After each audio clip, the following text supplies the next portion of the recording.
Hello everyone, in this video I will show you how to delete Facebook page permanently.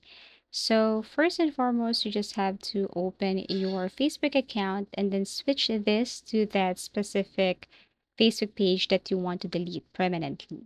So let me open my Facebook account first, tap my profile or tap these three lines at the top right corner. And then here you have to look for that Facebook page that you want to switch or delete. So tap this arrow facing down and then select that Facebook page. So I'm going to delete this Gadget World page. Now click this gear icon or settings and privacy. And then you have to scroll down here and then look for your information and then tap this access and control.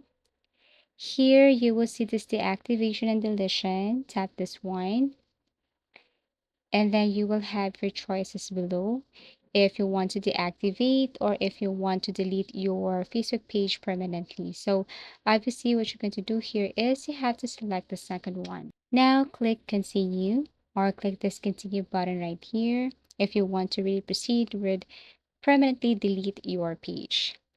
And then here you will have your option before you delete. They want to know why you want to delete your Facebook page. And then after that, you will have the opportunity also to download anything here for future purposes, like your information or if you want to transfer information here. Once done, then you can now click continue. After that, the next thing to do here is you just have to simply add your Facebook password and then after that click continue, and then they will ask you again if you really want to delete your Facebook page. All you have to do is to click continue. And that's it. Thank you so much for watching. If you want us to create a new tutorial, please do comment down below. Please do like and subscribe to our channel and see you again in our next video tutorials.